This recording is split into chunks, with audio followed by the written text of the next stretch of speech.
नमस्कार दोस्तों, स्वागत है आपका एक और वीडियो में। और हम चल रहे हैं अपनी ओला S1 Pro Gen 2 से। और मैं आपको बताने वाला हूं आज इस वीडियो में कि ओला की या फिर कोई भी जो ईवी चल रही है मार्केट में, उसकी रिपेयरिंग बाहर कैसे होगी और फ्यूचर में क्या है फ्यूचर इन गाड़ियों का, और गाड़ियों से ज़्यादा इनके मेंटेनेंस का।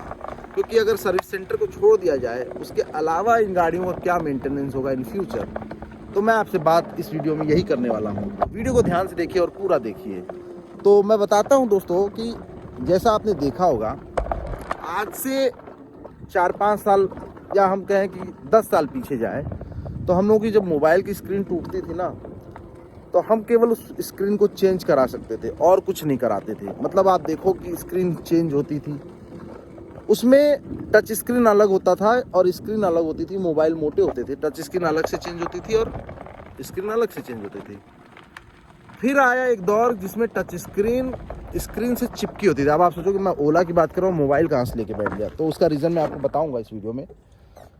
तो टच स्क्रीन और जो नॉर्मल फ़ोन थे जैसे बटन वाले, तो बटन वाले तो आपके इजीली बन जाते थे किसी भी तरह से, कि प्लेट खोला, उसमें सोल्डिंग वगैरह किया, माइक चेंज किया, स्पीकर चेंज किया, शॉर्ट। लेकिन जो टच स्क्रीन वाले मोबाइल होते थे, उसमें जब स्क्रीन चिपक के आने लग गई, तो एक तो वो होता था कि 2000 रुपये दीजिए आपकी स्क्रीन बदला जाएगी, जिसमें टच और डिस्प्ले दोनों का हल्का सा भी क्रैक होता था, तो दोनों चीज़ें बदलानी पड़ती थी।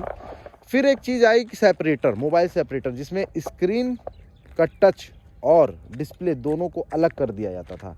वो चिपक के इसलिए आता, थोड़ा और रियलिस्टिक लगता था, लेकिन डिस्प्ले क्वालिटी अच्छी होने के साथ ही एक ये कंसर्न रहता था कि आपका जो टच स्क्रीन है वो अलग करना पड़ता था, तो उसमें बहुत सारे डिस्प्ले टूटते थे। फिर एक से एक मशीन आई, फिर आया सेपरेटर के अलावा मोबाइल की बबल मशीन 70-80 हज़ार रुपये की पेस्टिंग करने के लिए, तो वो पेस्टिंग होती थी उसकी। अब आपको मैं बता रहा हूँ कि क्यों मैं इस बात कर रहा था। ये देखो आप, ओला में ये टच स्क्रीन है, ठीक है, और टच स्क्रीन क्या है, ये पूरा मोबाइल टैबलेट है, आप समझ लो। तो अब जैसे इसकी रिपेयरिंग की बात आए, तो अगर आप कहो कि इसकी क्या आप रिपेयर करोगे, भाई मोटर चल रही है, मोटर चलने के लिए टेक्नोलॉजिकल कुछ होगा, कंट्रोलर वगैरह होंगे, एक्सीलरेटर होगा, ये बटन्स होंगे। ये बटन्स के अलावा आप देखो तो इनमें है क्या, बैटरी, एक बोर्ड हो गया और ये कंट्रोलर वगैरह हो गए। अब रिपेयरिंग दो तरह से होगी इनकी। एक कि आपकी इसकी बेरिंग ख़राब हो, डिस्क पैड ख़राब हो, या बेल्ट ख़राब हो। ये सब चीज़ें ऐसी है कि 10-15 हज़ार किलोमीटर चलाए बिना ख़राब होने नहीं है। दूसरी जो दिक्कत सबसे बड़ी आएगी इसकी सॉफ्टवेयर इशू की। अब सॉफ्टवेयर का इशू क्या है कि सॉफ्टवेयर कंपनी ही सॉल्व कर सकती है, क्योंकि इसमें 4G सिम लगी हुई है, वो अपडेट करेगी। लेकिन एक तीसरी दिक्कत भी आ सकती है। तीसरी दिक्कत ये है कि इसका बोर्ड ख़राब हो गया। अब आपसे कहें लोग कि यार कंपनी में जाएंगे, बोर्ड का मुझे पता तो नहीं है, लेकिन हो सकता हो 5,000, 10,000, 20,000 के बोर्ड हों, जो भी इसके 2-3 अलग बोर्ड होते हैं उनके चार्जेस। या हो सकता है आपकी ये स्क्रीन फूट गई हो, ठीक, कह देगा 10,000, 5,000, पूरा वो बदलाएगा, ठीक है। ऐसा तो नहीं ना कि वो आपको शीशा चेंज कर देगा, ठीक। तो इन फ्यूचर मुझे इन गाड़ियों का ये लगता है, ओला, एथर, चेतक, जैसे कि आज आईफोन में आप देखो स्क्रीन टूट जाती है तो आप जेन्युइन ना लगवाओ, जेन्युइन का मैसेज आता है कि जेन्युइन नहीं है। तो वो मार्केट की जो LCDs लगती हैं, वो मार्केट की जो LCD होती है, वो जेन्युइन बनाने के लिए कई सारे सॉफ्टवेयर्स, कई सारे हार्डवेयर्स कंपोनेंट्स आते हैं, जिससे वो हम लोग बना लेते हैं और 25,000 का काम 5,000 रुपये में आराम से करवा लेते हैं। तो वही ये सब गाड़ियों में होने वाला है। आने वाले फ्यूचर में अगर कोई मैकेनिक बनना चाहता है, तो एक तो मैकेनिक होगा इनके हार्डवेयर्स का और एक मैकेनिक होगा इनके सॉफ्टवेयर्स का। और वो इनके सॉफ्टवेयर्स में ये देखेगा, क्योंकि वो ओला की उसके पास कोई मशीनरी नहीं होगी, लेकिन इसको काम करवाने के लिए मार्केट में कई सारे टूल्स आ जाएंगे। फिर इसका बोर्ड अगर ख़राब होता है, अब सोचो बोर्ड आपका 10,000 में रिपेयर हो, मतलब बदल के मिल रहा है ओला से, आपने मार्केट से करवा लिया वो काम 4,000, 3,000 में। फिर अगर आपकी स्क्रीन टूट गई तो मार्केट में इसके शीशा डुप्लीकेट आ जाएंगे कि ये शीशा बदल लो। तो अब मान लो अगर ये शीशा ही क्रैक है, आपको कंपनी वाले बोलते हैं कि भैया हम तो पूरा बदलेंगे, 10,000, 5,000 लगेगा, इंश्योरेंस में आप करवा लोगे। इंश्योरेंस नहीं हो तो क्या करोगे? इंश्योरेंस नहीं है तो आपको आराम से इतना पैसा लगाना पड़ेगा। लेकिन अगर सोचो, क्योंकि मोबाइल के पार्ट्स छोटे होते हैं, ये एक तरह से टैबलेट है।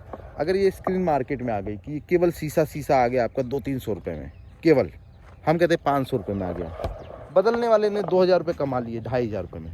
तो अगर आपका काम 2500 रुपये में मार्केट में हो जा रहा है और आपको 10,000 नहीं देने पड़ रहे हैं, और क्योंकि टच स्क्रीन वगैरह ये बदलाओगे मार्केट में तो इसका कोई सॉफ्टवेयर वगैरह का भी इशू नहीं होगा, क्योंकि शीशा बदलाना है, स्क्रीन बदलानी है, इसका कोई दिक्कत नहीं है। और गाड़ियाँ मार्केट में धड़ल्ले से बिक रही हैं ओला की, और सभी गाड़ियों में जिसमें भी टच स्क्रीन है इस तरह की, जैसे एयर और प्रो में एक ही लगता है। हालांकि जो जेन 1 वाली थी उसमें थोड़े से पिक्सल्स के फ़र्क थे, इसमें हल्की क्वालिटी के टच स्क्रीन वो लगे हुए हैं डिस्प्ले। पहले वाली में थोड़े से अच्छे क्वालिटी के थे, खैर वो मैटर नहीं करता। लेकिन अगर आप देखो कि आज अच्छे से अच्छे मोबाइल के जो डिस्प्ले 1000, 2000, 3000 मार्केट में आराम से मिल जाते हैं। एमोलेड आने लग गए 4-4, 5-5 हज़ार में। और ये तो एमोलेड की तो बात छोड़ दो, पहले तो 720p का आता था डिस्प्ले, ये 480p का है। तो अगर इस तरह के डिस्प्ले मार्केट में आने लग गए तो ओला से लोग बदलवाने से ज़्यादा मार्केट से लेना पसंद करेंगे। तो जो फ्यूचर है इनकी सर्विस का वो ऐसा ही है कि आपको जैसे कंप्यूटर पार्ट्स नहीं होते कि सॉफ्टवेयर और हार्डवेयर दोनों करने हो, तो एक राह चलता अनपढ़ आदमी इसका मैकेनिक तो नहीं बन सकता कम्प्लीटली। हाँ, वो मोटर बना लेगा, बाइंडिंग वाला काम कर सकता है, कुछ पार्ट्स मोटर के मिल जाएंगे मार्केट में, मोटर बना सकता है। लेकिन जो डिस्प्ले वाला काम हो गया, जो प्लेट वाला बोर्ड वाला काम हो गया, उसके लिए तो आपको करना पड़ेगा। और अगर आपको मार्केट में बने रहना है सर्विस के लिहाज से, तो आपको वो डिस्प्ले और वो पार्ट्स के काम तो करने ही पड़ेंगे। क्योंकि 10-20 हज़ार अगर स्कूटी चलने पे आपके पास सर्विस के लिए आए और फिर वो 10-20 हज़ार चलने के बाद आएगी भी, तो फिर क्या करोगे? फिर वो 20 हज़ार के बाद ही आएगी।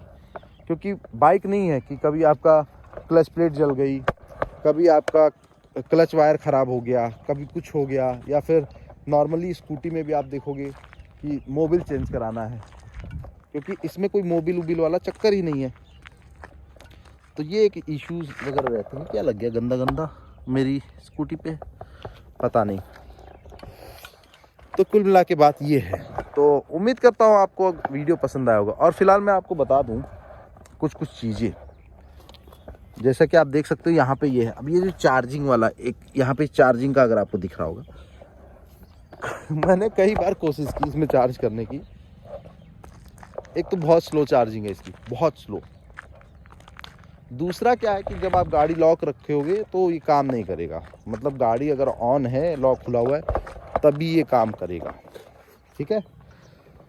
और एक चीज़ जो इसकी अभी तक मुझे लगती सबसे बेकार आई है, जो अब की बार अपडेट आया है इसका, बहुत बेकार अपडेट आया है।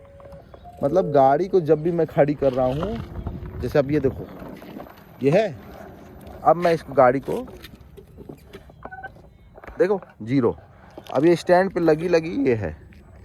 पहले क्या होता था कि आप गाड़ी, अब देखो अब ये है ना, अब मैं स्टैंड रखूँगा, अब ये पार्किंग पे आ जाएगी। पहले क्या होता था 0 नहीं, हाँ 1-2 की स्पीड पे अगर रहती थी तो आराम से पार्किंग। तो मान लो कोई स्पीड में आया, ब्रेक मारा और जैसे आपने स्टैंड लगाया, पार्किंग मोड, बहुत सेफ था। अब इस तरह क्या है, धोखा हो जाता। आप जब भी इसको लगाओगे मतलब स्टैंड पे, जैसे ही स्टैंड पे लगेगी और फिर उसके बाद इसमें धोखा हो जाएगा आपके साथ, क्योंकि आपने लगा दिया। कई बार मैं पर्सनली फेस कर चुका हूँ ये इशू कि जैसे आप स्टैंड पे लगाए और आप अपना काम कर रहे हो, आप तो गाड़ी लॉक हो गई, और गाड़ी लॉक तो छोड़ो, पार्किंग मोड पे ही नहीं गया, और पार्किंग मोड पे नहीं जाएगी तो फिर क्या करोगे? फिर तो आपके साथ हो जाएगा पंगा। किसी ने एक्सीलेटर मारा, गाड़ी घुस जाएगी, और एक्सीलेट करती भी बहुत तगड़ी है। मैं इसको क्रूज़ कंट्रोल पे करता हूँ। ये 20 की स्पीड के ऊपर क्रूज़ कंट्रोल था, अभी सोलो ड्राइव हो रही है ये। तो फिलहाल के लिए इस वीडियो में इतना ही। अगर आपको ये वीडियो पसंद आया तो इस वीडियो को लाइक करें, शेयर करें, हमारे चैनल को ज़रूर सब्सक्राइब करें। हम मिलेंगे आपसे अगली वीडियो में।